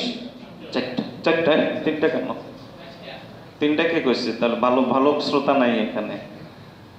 যদি আপনি আপনার যৌবনকে দাগ মুক্ত রাখতে চান, তাহলে কয়টা জিনিস? চারটা জিনিস লাগবে। একটা হলো আপনার অশ্লীলতা থেকে বেঁচে থাকতে হবে। কুদৃষ্টি দিবেন আর হস্তমৈথুন থেকে আপনি বাঁচবেন, হবে না তো ভাই? এটা হবে না। মাস্টারবেশন থেকে বাঁচবেন, হবে না তো? কুদৃষ্টি দিবেন আর গার্লফ্রেন্ড বানাবেন না, হবে না তো? কুদৃষ্টি দিবেন রাস্তায় আর রাতে পর্ন মুভি দেখবেন না, হবে না তো? সূচনা তো এখান থেকে হয়েছে। এটা তো প্রথম শ্রেণী, আপনি সিঁড়িটা অতিক্রম করে ফেলেছেন। এর অর্থ হলো আপনি পা ভেঙে দিয়েছেন। এই জায়গাতে আপনাকে মুজাহাদা করতে হবে। মুজাহাদা ছাড়া, হিম্মত ছাড়া জগতে কেউ কোনো কোনো কোনো খাতে, কোনো ক্ষেত্রে সফলতা অর্জন করতে পারে না, কোনো জায়গাতে, না দুনিয়াতে না আখিরাতে। আপনার মাথা গিজ গিজ করবে, আমি এখন মোবাইল খুলবো, এটা দেখবো, আপনি সিদ্ধান্ত নেবেন আমি দেখবো না। এটার নামই মুজাহাদা, এটার নামই মুজাহাদা। আপনার বাসাতে আপনি গিয়ে আপনার বাসা থেকে টেলিভিশনটা ভেঙে ফেলবেন, এটার নাম মুজাহাদা। আরে ভাই, মনের গোলামি করবেন আর আল্লাহর কাছে জান্নাত চাইবেন কেন? মনের কাছে চান। রব যারে বানাইছেন তার কাছে জান্নাত চান, আল্লাহর কাছে কেন চান? আল্লাহর কাছে জান্নাত চাইতে হলে আল্লাহর দেওয়া মতো হুকুম মাফিক চলতে হবে। আল্লাহ আমাদের বোঝার তৌফিক দান করুন। তাহলে 1 নম্বর কাজ হলো অশ্লীলতা থেকে বেঁচে থাকতে হবে। আর অশ্লীলতা থেকে বাঁচতে হলে কি লাগবে? মুজাহাদা লাগবে। কি লাগবে? মুজাহাদা। মুজাহাদা মানে কি? আমার মনে চাইবে, আমি করব না। এই যে আমি ধরেন আপনাকে বসিয়ে 1 ঘন্টা না, সকাল থেকে শুরু করে একবারে রাতে 10টা পর্যন্ত নসিহত করলাম, কোরআন হাদিস গিলে খাইয়ে দিলাম, কিন্তু আপনার বাসায় গিয়ে মোবাইলটা খুলেই শুরু করছেন, তাহলে বলেন আপনাকে কে বাঁচাবে? এই জন্যই মুজাহাদা। হিম্মত। জগতের কেউ আপনাকে আল্লাহর ওলি বানিয়ে দিতে পারবে না, কেউই না। জগতে কেউ আপনাকে দিয়ে গুনাহ ছাড়াইতে পারবে না, আপনার গুনাহ আপনাকেই ছাড়তে হবে। জগতে কেউ আপনাকে জান্নাত এনে দিতে পারবে না, আপনার জান্নাত আপনাকেই কামাই করতে হবে। কাজেই আপনার এই নেয়ামত কাজে লাগাইতে হবে। এটা 1 নম্বর কাজ। দ্বিতীয় যে কাজটা সেটাও খুব জরুরি। দ্বিতীয় কাজটা হলো, যৌবনকে যদি দাগমুক্ত রাখতে চান, নামাজের ব্যাপারে অলসতা ত্যাগ করতে হবে। কারণ কোনো বেনামাজি নিজের যৌবনকে পবিত্র রাখতে পারে না। নামাজই পারে না, বেনামাজি কেমনে পারবে? নামাজি যৌবনকে দাগমুক্ত রাখা তার জন্য কঠিন হয়, বেনামাজি কেমনে পারবে? আল্লাহ তাআলা কোরআন মজিদের মধ্যে বলেছেন, ইন্নাস সালাতা তানহা আনিল ফাহশাই ওয়াল মুনকার। নামাজ মানুষকে অন্যায় কাজ থেকে ফেরায়, গুনাহ থেকে ফেরায়। আল্লাহ তাআলা অন্য আয়াতে বলেন, ফাখালাফা মিন বা'দিহিম খালফুন আদাউস সালাতা ওয়াত্তাবাউশ শাহাওয়াত। একটা প্রজন্ম এরকম আসবে যারা নামাজ নষ্ট করবে, যার কারণে তারা যৌনতায় ডুবে যাবে। তাহলে যৌনতায় ডুবে যাচ্ছি, যৌবনকে অপবিত্র করে ফেলছি আমরা কিসের কারণে? নামাজের প্রতি মনোযোগটা না থাকার কারণে। এই জন্য নামাজ, ফজরের নামাজ বিশেষ করে যদি আপনি আপনার জিম্মায় নিয়ে যান, বাকি 4 ওয়াক্ত নামাজকে আল্লাহ তার জিম্মায় নিয়ে যাবেন। এজন্য যৌবনকে দাগমুক্ত রাখতে হলে দ্বিতীয় কাজ কি? নামাজ। 1 নম্বর হলো অশ্লীলতা থেকে বেঁচে থাকা, কুদৃষ্টি, বেপর্দা, এগুলো থেকে বেঁচে থাকা। 2 নম্বর নামাজ। নামাজের ব্যাপারে কোনো প্রকার কি করা যাবে না, আপোষ করা যাবে না। 3 নম্বর বিষয় হলো ইলম শিখার প্রতি মনোযোগী হতে হবে। কারণ আল ইলমু নূর, ইলম হলো নূর, আলো, লাইট, আর বাকি গুনাহ হলো অন্ধকার। আপনি আপনার যৌবনকে যদি কলঙ্ক মুক্ত রাখতে চান, ইলমের ব্যাপারে আপনার আগ্রহী থাকতে হবেই, ইলম শিখার প্রতি আপনার আগ্রহ থাকতে হবেই।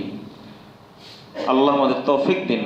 কমপক্ষে জরুরিয়াতে দিন যতটুকু শিখলে দিনের উপর চলা যায়, এই বেসিক দিনটা আপনাকে জানতে হবে, এটা আপনার শিখতে হবে। অন্যথা আপনি যৌবনকে দাগমুক্ত রাখতে পারবেন না। কারণ আপনি তো মনে করবেন ফুফাতো বোন তো বোনই, সমস্যা কি? মামাতো বোন তো মামাতো বোনই, সমস্যা কি? আপনি মনে করবেন যে ভাবি তো ভাবির সাথে আবার পর্দা কি? ভাবি তো হলো বোনের মতো, এটার সাথে আবার পর্দা কি? অথচ রাসূলুল্লাহ সাল্লাল্লাহু আলাইহি ওয়াসাল্লাম অপরিচিত লোকের সাথে পর্দা করার গুরুত্ব যত দিয়েছেন, এর চাইতে বেশি দিয়েছেন পরিচিতদের সাথে পর্দা করার। আপনি আশ্চর্য হবেন। আপনি আমার কথা যদি বিশ্বাস না হয়, গুগলে সার্চ দিয়েন, কথার কথা ধর্ষণ লিখে একটা সার্চ দিয়েন, এরপর আপনি হিস্ট্রি পড়বেন, কেস স্টাডি করবেন, দেখবেন যে অধিকাংশ ধর্ষণ হয় পরিচিতদের মাধ্যমে। কথা বুঝাইতে পারি নাই? অধিকাংশ দুর্ঘটনা ঘটে কোথায়? পরকীয়া অধিকাংশ হয় কোথায়? পরিচিতদের মধ্যে। তাহলে এই জন্য রাসূলুল্লাহ সাল্লাল্লাহু আলাইহি ওয়াসাল্লাম পরিচিতদের মধ্যে পর্দার বিষয়টা বেশি গুরুত্ব দিয়েছেন। নবী সাল্লাল্লাহু আলাইহি ওয়াসাল্লাম দেবরকে তো সাক্ষাৎ মৃত্যু বলেছেন। দেবর মানে হলো মৃত্যু, তো সাক্ষাৎ মৃত্যু বলেছেন। তা আপনার এজন্য ইলম শিখতে হবে। আপনার ইলম আপনাকে বলে দিবে কোনটা হালাল, কোনটা হারাম, কোনটা জায়েজ, কোনটা না জায়েজ। অন্তত এই ইলমটা আপনার জানতে হবে, অন্যথা আপনার যৌবনকে আপনি দাগমুক্ত রাখতে পারবেন না। এবং আশ্চর্য হবেন, আধুনিক ফ্যামিলিতে আমাদের কাছে মাসালা আসে, সমাজে আমার ধারণা 1000 ঘটনা ঘটলে একটা হয়তো মাসালা আসে। খুব বাড়িয়ে বলেছি আমি, হয়তো 50,000 ঘটনা ঘটে একটা মাসালা আমাদের কাছে আসে। আমাদের সমাজের আধুনিক ফ্যামিলিগুলো শরীয়তের একটা টার্ম আছে, এর নাম হলো হুরমতে মুসাহারা। হুরমতে মুসাহারা মানে অর্থাৎ আপনজন যারা, মা বোন, এদের সাথে বিশেষ কোনো ধরনের সম্পর্ক যদি লিপ্ত হয়, তাহলে শরীয়তে এর ক্ষেত্রে কিছু বিধিবিধান আছে। শাশুড়ি ইত্যাদি, এদের সাথে কিছু বিধিবিধান আছে। আমাদের সমাজে আধুনিক ফ্যামিলিগুলোতে বিশেষ করে ভাই বোন ইত্যাদির মাধ্যমে অনেক এরকম ঘটনা ঘটে, হুরমতে মুসাহারাতের ঘটনা ঘটে, অনেক অনেক দুর্ঘটনা ঘটে। এই যে এটার কারণ কি? বেসিক এলিমটা নাই ইসলামের দিক। এক হাদিস শুনে আশ্চর্য হতে হয়। রাসূলুল্লাহ সাল্লাল্লাহু আলাইহি ওয়াসাল্লাম বলেছেন যে 7 বছর বয়সে নামাজের নির্দেশ দাও, 12 বছর বয়সে বিছানা আলাদা করো। মানুষের মধ্যে যৌন অনুভূতি তৈরি হয় 12 বছর বয়স থেকে, পুরুষদের, আর মেয়েদের আরো আগেই শুরু হয়।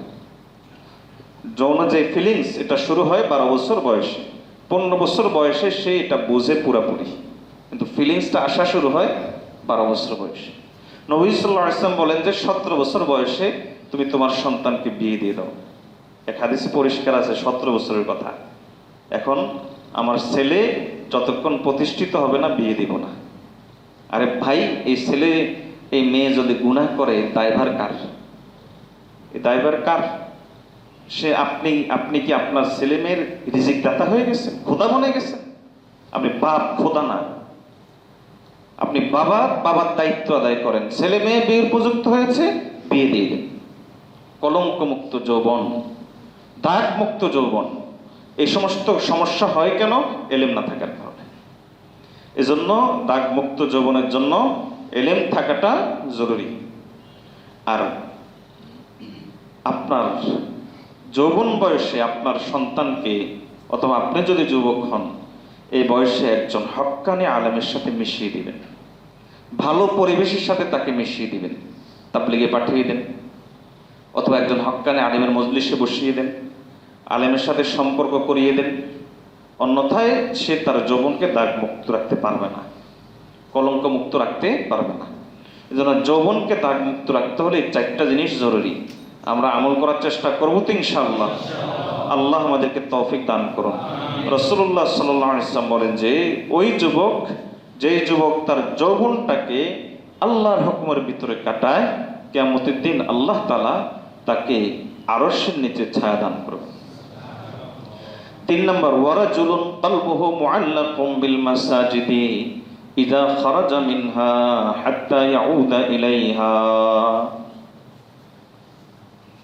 আল্লাহর সাথে আমাদের সম্পর্কটা সবসময় ধরে রাখার জন্য একটা মাধ্যম আছে, ওই মাধ্যমের নাম হলো নামাজ। ওই মাধ্যমের নাম কি? আর নামাজটা কায়েম হয় কোথায়? মসজিদে। নামাজ কায়েম হয় কোথায়? মসজিদে। আমরা যদি মসজিদের সাথে আমাদের অন্তরটাকে লাগিয়ে রাখতে পারি, বেঁধে রাখতে পারি, তাহলে এই মসজিদও কিয়ামতের দিন আরশের নিচে উঠবে, এক হাদিসে আছে। তাহলে সেই হিসাবে আমরাও মসজিদের সাথে থেকে আরশের নিচে উঠে যাবো ইনশাআল্লাহ। তাহলে অন্তরটাকে মসজিদের সাথে লাগিয়ে রাখা, অন্তরটাকে মসজিদের সাথে লাগিয়ে রাখার জন্য আপনার 3টা কাজ জরুরি। বলেন কয়টা কাজ? এই 3টা কাজ যদি করতে পারেন, তাহলে অন্তরটা আপনার মসজিদের সাথে লাগিয়ে রাখা আপনার জন্য সহজ হয়ে যাবে। আল্লাহ তাআলা আমাদেরকে 3টা কাজ করার তৌফিক দান করুন। প্রথম কাজ, সবসময় চেষ্টা করবেন ওযু বেশি সময় ধরে রাখার। যদি পুরোপুরি পারেন তাহলে তো আরো ভালো। রাসূলুল্লাহ সাল্লাল্লাহু আলাইহি ওয়াসাল্লাম কেমন যেন সাক্ষী দিয়ে দিচ্ছেন, ভাষাটা অনেকটা সাক্ষীর মতো। নবীজি সাল্লাল্লাহু আলাইহি ওয়াসাল্লাম যার ঈমানের ব্যাপারে সাক্ষী দেন, বলেন তো তার আর কি দরকার? নবীজি সাল্লাল্লাহু আলাইহি ওয়াসাল্লাম বলেন যে লা ইউহাফিজু আলাল ওযুই ইল্লাল মুমিন। মুমিন ছাড়া আর ওযুর হেফাজত কেউ করে না। বিপরীতে যান, আপনি ওযুর হেফাজত না করলে তাহলে পরিপূর্ণ মুমিন হতে পারছেন না। এর অর্থ হলো আপনি ওযুর হেফাজত যত করবেন, আপনি তত বড় মুমিন হতে পারবেন। তাহলে আমার মসজিদের সাথে অন্তরটা লেগে থাকবে।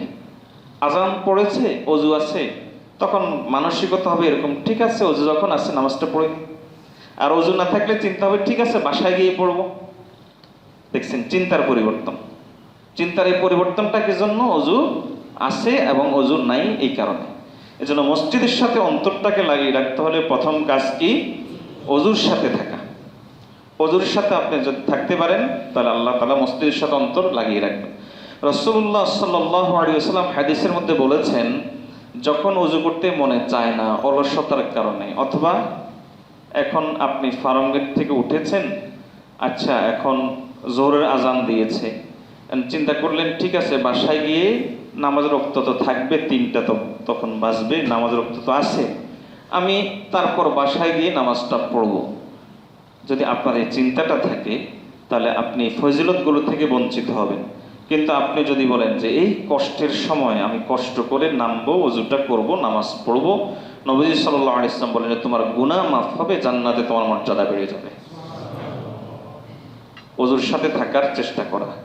নবীজি আনাস রাদিয়াল্লাহু তাআলা আনহুকে বলেন যে তুমি যদি ওযুর সাথে থাকতে পারো তাহলে ওই অবস্থা যদি মারা যাও আল্লাহ তাআলা তোমাকে শাহাদাতের মওত দান করবেন। শাহাদাতের মওত পাওয়া যায় ওযুর সাথে থাকা।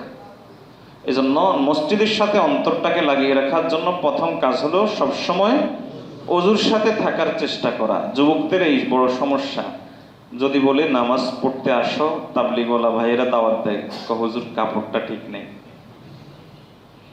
এই উত্তর কিন্তু আমি বহুবার শুনেছি যে কাপড় ঠিক নেই। কেন ভাই কাপড় ঠিকঠাক থাকবে না কেন? তুমি কি মুমিন না? ইমানদার সবসময় পবিত্র থাকবে, কাপড় ঠিক থাকবে। দ্বিতীয়, মসজিদের সাথে অন্তর পুরুষটা লাগিয়ে রাখতে হলে ঘরের মা বোনদের সহযোগিতা লাগে। কারণ আপনার ঘরের লোক যদি আপনাকে বলে যান মসজিদে যান, তাহলে আপনি ঘরে থাকতে আপনার শরম লাগবে। কথা বুঝাইতে পারেন? এজন্য ঘরের লোকদের কি লাগবে? সহযোগিতা লাগবে। উলামায়ে কেরাম লেখেন,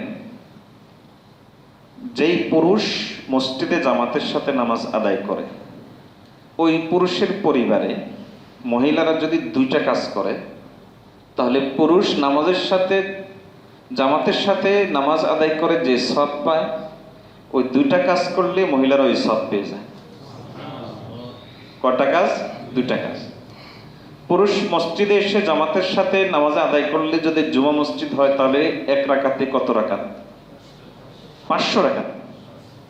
1 রাকাতে 27 রাকাত তো হলো সাধারণ নামাজ। ধরেন অফিসে জামাত করেছেন, ওটা হলো ওখানে। আর জুমা মসজিদে যদি এসে পড়েন, জুমা মসজিদে, যেমন এই মসজিদ জুমা মসজিদ, জুমা মসজিদে এসে পড়লে 1 রাকাতে 500 রাকাতের সওয়াব। আচ্ছা, 1 রাকাতে 500 রাকাতের সওয়াব এখন মহিলারা পাবে না, তারা কি বঞ্চিত হবে? না, 2টা কাজ করবে। পুরুষকে মসজিদে পাঠিয়ে দিবে, একটা কাজ। দ্বিতীয় কাজ হলো ওয়াক্ত শুরু হওয়ার সাথে সাথে নামাজটা পড়বে। ওয়াক্ত শুরু হওয়ার সাথে সাথে যদি নামাজটা পড়ে, আমাদের হলো জামাতের সাথে পড়া, তাদের হলো ওয়াক্ত শুরু হওয়ার সাথে সাথে পড়া। আমরা জামাতের সাথে নামাজ পড়ে যে সওয়াব পাবো, তারা ওয়াক্ত শুরু হওয়ার সাথে সাথে নামাজ পড়লে ওই সওয়াব পাবে। আর পুরুষকে মসজিদে পাঠিয়ে দিবে। এজন্য ওয়াক্ত শুরু হওয়ার সাথে সাথে নামাজ পড়া এটা পুরুষেরও দায়িত্ব, এটা তদারকি করা। গ্রামে গঞ্জে একটা একটা প্রচলন আছে। প্রচলনটা কি? জুমার দিন পুরুষ যতক্ষণ পর্যন্ত ঘরে যায় না, বাসায় যায় না, ততক্ষণ মহিলারা নামাজ পড়ে না। কয় এই পুরুষের আগে কেমনে নামাজ পড়ি, স্বামীর আগে কেমনে নামাজ পড়ি। কিন্তু স্বামীর লোকের তর্ক কিন্তু করতে পারে, ওটা অসুবিধা নেই। স্বামীর সাথে ঝগড়া করতে কোনো সমস্যা নাই, স্বামীর সাথে মারামারি করতেও কোনো সমস্যা নেই, কিন্তু স্বামীর আগে নামাজ কিন্তু পড়লে নাকি সমস্যা হয়ে যায়। আল্লাহ আমাদেরকে হেফাজত করুন। এজন্য দ্বিতীয় কাজ হলো, এটা কার লাগবে? পরিবার থেকে লাগবে। তাহলে আপনার অন্তরটা মসজিদের সাথে লাগাও থাকবে। এজন্যই দিনদার দেখে বিয়ে করা, এ কারণেই দিনদার দেখে বিয়ে করতে হয়। 3 নম্বর পরামর্শ হলো, আগেরটার শেষটা, একজন হক্কানি আলেমের সাথে নিসবত রাখা, সম্পর্ক রাখা। হক্কানি আলেমের সাথে যত বেশি সম্পর্ক রাখবেন, তাহলে দ্বীনের সাথে সম্পর্কিত যত বিষয় আছে সবগুলোর প্রতি আপনার মহব্বত তত বাড়বে। মসজিদের সাথে, মাদ্রাসার সাথে, দাড়িওয়ালার সাথে, টুপিওয়ালার সাথে, কোরআনের সাথে, হাদিসের সাথে, তাহলে সবগুলোর সাথে সম্পর্ক আপনা আপনি ডেভেলপ হবে। এজন্য মসজিদের সাথে আপনার সম্পর্ক উন্নতি করতে হলে একজন হক্কানি আলেমের সাথে সম্পর্ক রাখা। আল্লাহ তৌফিক দান করুন। তাহলে আমরা যদি তিনটা কাজ করতে পারি তাহলে মসজিদের সাথে আমাদের অন্তরটা লেগে থাকবে।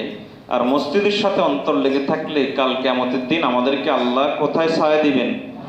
আরশের নিচে ছায়া দান করবেন। আল্লাহ তৌফিক দিন।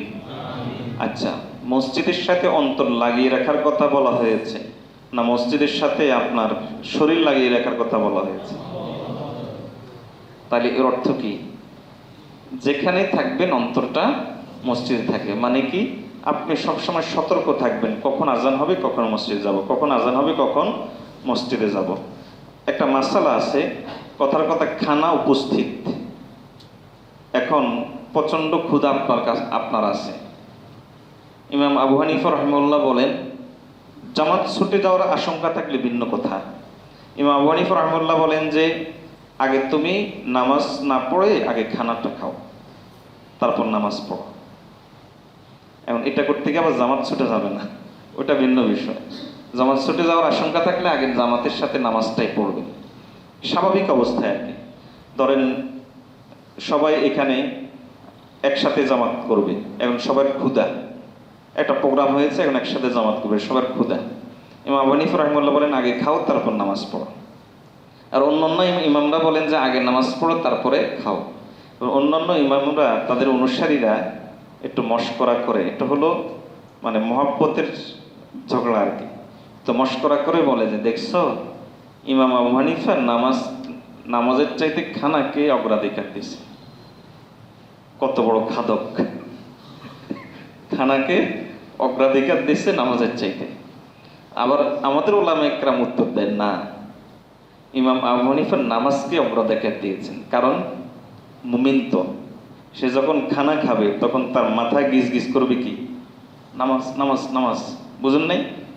খানা খাচ্ছে আর এদিকে সে চিন্তা করবে নামাজ নামাজ নামাজ, তাড়াতাড়ি খেয়ে নামাজটা পড়তে হবে। তাহলে ইমাম আবু হানিফা খানাকেও নামাজ বানিয়ে দিচ্ছেন। বলেন তো এই নামাজ যে বানিয়ে দিচ্ছে এটা বাস্তবে না অন্তরের সাথে? অন্তরের দিক থেকে। আর অন্যান্য ইমাম ওনাদের কথা আপন স্থানে ঠিক আছে, কিন্তু এক বিবেচনায় ওনাদের নামাজটা কিন্তু খানা হয়ে যাচ্ছে। কারণ যখন সে নামাজে দাঁড়াবে তখন তার চিন্তা আসবে যে কাচ্চি বিরিয়ানির প্যাকেট তো দেখা যায়, তাহলে সে নামাজকে কি বানিয়ে দিচ্ছে? খানা বানিয়ে দিচ্ছে। তো অন্তরটাকে মসজিদের সাথে লাগিয়ে রাখে, এর অর্থ আপনার মসজিদে 24 ঘন্টা পড়ে থাকতে হবে জরুরি না, বরং আপনার সবসময় চোকান্না থাকবেন যে কখন আজান হবে, কখন মসজিদে যাব। এই জিনিসটা যদি আপনি করতে পারেন তাহলে অন্তরটা মসজিদের সাথে লেগে থাকবে। আল্লাহ তৌফিক দান করুন। 3 নম্বর শ্রেণী, কয় শ্রেণী গেলো? 3 শ্রেণী, 4th শ্রেণী। ওয়ারাজুলান তাহাব্বা ফিল্লাহি ইজতামা আলাইহি ওয়া তাফাররাকা আলাইহি। ওই দুই মানুষ, ওই দুই লোক যারা একে অপরকে মহব্বত করেছে আল্লাহর জন্য, একসাথ হয়েছে কোনো কাজে আল্লাহর মহব্বতের ভিত্তিতে, আবার তারা আলাদা হয়েছে তাও আল্লাহর মহব্বতের ভিত্তিতে। এই যে আপনারা এখানে একসাথ হয়েছেন কার মহব্বতে? আবার আলাদা হয়ে যাবেন কার মহব্বতে? আল্লাহর হুকুম মেনেই আলাদা হয়ে যাবে। তাহলে এইটাই এই জাতীয় জিনিস যেগুলো একসাথ হওয়া, আলাদা হওয়া, আল্লাহর মহব্বতের ভিত্তি, একে অপরকে মহব্বত করা আল্লাহর মহব্বতের ভিত্তিতে। এই যে মহব্বত জিনিসটা এটা অত্যন্ত দামি এবং ইসলামের আপনার সীমান্ত দেওয়াল। মহব্বত জিনিসটা ইসলামের কি সীমান্ত, সীমান্ত দেওয়াল, বুঝছেন? অর্থাৎ এই এই এই পাড়ে হলো ঈমান, ওই পাড়ে হলো কুফর। মহব্বত ইসলামের সীমান্ত দেওয়াল। একটা হাদিসই তো যথেষ্ট এটার গুরুত্ব বোঝানোর জন্য। রাসূলুল্লাহ সাল্লাল্লাহু আলাইহি ওয়াসাল্লাম বলেছেন আল মারউ মা মান আহাব্বা, যার সাথে যার মহব্বত তার সাথে তার হাসর। আপনি যদি আপনার মহব্বতটা বেঈমানদের সাথে রাখেন, ফাসিকদের সাথে রাখেন, এমনও শুনি যে কোনো খেলোয়াড়, অমুক খেলোয়াড় সে অসুস্থ হয়েছে, আমার কাছে মাসালা চাইছে, আর হুজুর আমার একজন প্রিয় খেলোয়াড় অসুস্থ, এখন তার জন্য রোজা রাখা যাইব না। ওরা চিন্তা করছেন খেলোয়াড়ের জন্য কি রাখা যাবে কিনা, রোজা রাখা যাবে কিনা। তাহলে খেলোয়াড়ের সাথে তার কি মহব্বত। ভাই তুমি বলো, এই খেলোয়াড় তার খেলার কারণে কিয়ামতের দিন সে কি, তার কি অবস্থা হবে, তখন তোমার হাসরটা কোথায় হবে। আর ওই খেলোয়াড় যদি অমুসলিম হয়, এখন প্রসিদ্ধ খেলোয়াড় যারা সেগুলো সবগুলোই তো অমুসলিম, সে যদি অমুসলিম হয় তাহলে তোমার হাসরটা তো ওই অমুসলিমদের সাথে হবে। কিয়ামতের দিন একটা জিনিস মনে রাখিয়েন, ঈমান খুব দামি জিনিস। কারণ এই যে আমল যেগুলো আছে এগুলো কোনো কারণে চেঞ্জ হয়ে যেতে পারে। যেমন রিয়া আছে, আমলের সব পাবেন না। আরেকজনের হক নষ্ট করেছেন, আপনার আমলের সব তার কাছে চলে যাবে। একমাত্র জিনিস, একমাত্র সম্পদ যেটা কোনো লেনদেন নেই, ওটার নাম কি? ঈমান। কিয়ামতের দিন এটা কোনো চেঞ্জ নেই। আপনার এমন না যেটা আরেকজনের আমল নামা আল্লাহ তাআলা দিয়ে দিবেন। আপনি আরেকজনের হক নষ্ট করছেন, আল্লাহ তার আমল নামায় আপনার ঈমানটা দিয়ে দিবেন, এরকম না। এজন্য ঈমান যেভাবে রক্ষা হয় এই বিষয়টার সর্বোচ্চ গুরুত্ব দেওয়া, সর্বোচ্চ গুরুত্ব দেওয়া। অমুসলিমদের অনুষ্ঠানে গেলেন, তাদের পূজা পর্বণে গেলেন, ইত্যাদিতে গেলেন, আরে ভাই এটা কি ধরনের ঈমান? যেই রাজনীতি, যে পলিটিক্স পূজা পর্বণে যাওয়া শিখায় সেটা কখনো ইসলামী হইতে পারে না। এটা কেমনে ইসলামী হয় ভাই? আপনি কেমনে কেমনে এটাকে বললেন যেটা ইসলাম? খুব ভালো করে বুঝেন যে এগুলো বলনেওয়ালা লোকের সংখ্যা কম পাবেন। কিয়ামতের দিন কেউ আপনার সাথে থাকবে না, তাদেরকেই পাবেন যাদেরকে আপনি আল্লাহর জন্য মহব্বত করেছিলেন, আর কাউকে পাবেন না। এমনকি হাসান বসরি রাহিমাহুল্লাহ বলেন যে এরকমও হবে, কোনো ব্যক্তি জাহান্নামে চলে গেছে, তার বন্ধু ভালো, সে গেছে জান্নাতে, জান্নাতে গিয়ে বলবে যে আমার অমুক বন্ধু কোথায়। এমনিতেই ফেরেশতাকে জিজ্ঞেস করবে, তার ধারণা হলো আমি যখন জান্নাতে, বন্ধু জান্নাতে আছে, কাজে গিয়ে দেখা সাক্ষাৎ করি। ফেরেশতাদের এই কথা শুনে, ফেরেশতারা এই কথা শুনে আল্লাহকে বলবে, হে আল্লাহ কি করা? এ তো জিজ্ঞেস করছে তার বন্ধু কোথায়। আল্লাহ বলেন তাড়াতাড়ি জাহান্নাম থেকে উঠায় নিয়ে আস। যখন জাহান্নাম থেকে উঠানোর জন্য যাবে তখন অন্যরা বলবো যে ঘটনা কি, জাহান্নাম থেকে মুক্তি পাচ্ছে কি জন্য, এর জন্য কি কোনো নবী সুপারিশ করেছে? ফেরেশতারা বলবে যে না।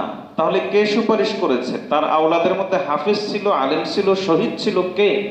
না, এরকম কোনো কিছু না। তাহলে কে তার জন্য সুপারিশ করেছে? রোজা? না। কোরআন সুপারিশ করেছে? না। তাহলে সে জাহান্নাম থেকে নিষ্কৃতি পেল কেমনে? তার বন্ধু জান্নাতি, সে খোঁজ করেছে তার বন্ধু কোথায়। আল্লাহ তাআলা জান্নাতের এই মনের আশা পূরণ করার জন্য তাকে জাহান্নাম থেকে নিয়ে বন্ধুর সাথে মিলিয়ে দিবে। এর নাম হলো বন্ধুত্ব, এর নাম বন্ধুত্ব। যাত্রার সাথে বন্ধুত্ব নয়, যাত্রার সাথে বন্ধুত্ব নয়, যাত্রার সাথে চলাফেরা নয়। চলাফেরা করবেন, প্রত্যেক মূলনীতি আছে ইসলামের। প্রত্যেক মানুষ চাইবে আমি আমার চাইতে ভালো মানুষটার সাথে বন্ধুত্ব করা, খারাপদের থেকে এড়িয়ে চলা। এটা হলো মূলনীতি। কাজে আমি খারাপ, আমি চাইবো আমার চাইতে ভালো মানুষের সাথে চলা। আমি এখন উল্টো হয়ে গেছে, হুজুর হিন্দুর সাথে প্রেম করে, কি জন্য? মুসলমান বানাও। হিন্দুর সাথে প্রেম করে সে মুসলমান বানাবে। তোমাকে এই পণ্ডিতি করার দায়িত্ব কে দিয়েছে? তুমি তোমার ঈমান ঠিক রাখো, এটা হলো তোমার দায়িত্ব। অমুক খারাপ, এখন যদি তাকে ছেড়ে দেয় সেটা আরো খারাপ হয়ে যাবে। ঠিক আছে কথা, সেটার জন্য তুমি আল্লাহর কাছে দোয়া করো, তাকে দাওয়াত দাও। বন্ধুত্ব তার সাথে না, বন্ধুত্ব তোমার বন্ধুত্বর লেভেল হবে সবসময় উপরের দিকে। আমি আমার চাইতে যে ভালো তার সাথে বন্ধুত্ব করব, আমি তোমাকে নিষ্ঠতা দিচ্ছি। আচ্ছা, আপনার নেক আমল যায় কোন দিকে? নিচের দিকে। নেক আমলে যায় উপরের দিকে, আর বদ আমল যায় গতি কোনটার বেশি? নিচের দিকে যেটা যায় ওটার গতি বেশি হয়। আপনি ভালো খারাপ মানুষের সাথে বন্ধুত্ব করেছেন, তাকে আপনি কতটা ভালো বানাইতে পারবেন এর সম্ভাবনা যদি 2% হয়, আপনি খারাপ হয়ে যাবেন এর সম্ভাবনা 98%, এর আশঙ্কা 98%। কোন হিন্দুর সাথে তোমার বন্ধুত্ব, তুমি তাকে কতটুকু মুসলিম বানাইতে পারবা এর সম্ভাবনা হলো 1%, আর তুমি হিন্দু হয়ে যাবা এর আশঙ্কা হলো 99%। এজন্য মূলনীতি হলো আমি আমার চাইতে যে ভালো তার সাথে কি করা, বন্ধুত্ব করা। আমার চাইতে যে খারাপ, আত্মীয়তা করার সময় একই কথা, কারণ আত্মীয়তাটা হলো 1-2 দিনের বন্ধুত্ব না, এটা হলো প্রজন্মের পর প্রজন্মের বন্ধুত্ব। কেমন না, এমন নয় যে আপনি আত্মীয় করে ফেলেছেন এবার আপনার ব্যয় হয়ে গেছে, না। এখানে আত্মীয় করেছেন এর অর্থ হলো আপনার ব্যয়, আপনার ছেলের শ্বশুর শাশুড়ি, এর অর্থ হলো আপনার ছেলের স্ত্রী, এর অর্থ হলো আপনার নাতির নানা তারা, এর অর্থ কি আপনার জেনারেশনের যারা আপনার অধস্তন আওলাদ, এরা তাদেরও আওলাদ।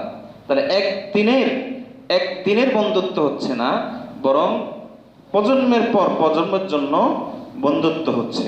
কাজে আত্মীয়তা করার ক্ষেত্রেও চেষ্টা করবেন আমার চাইতে দিনদার কারা তাদের সাথে আত্মীয়তা করার। ওয়া আখিরু দাওয়ানা আনিল হামদুলিল্লাহি রাব্বিল আলামিন।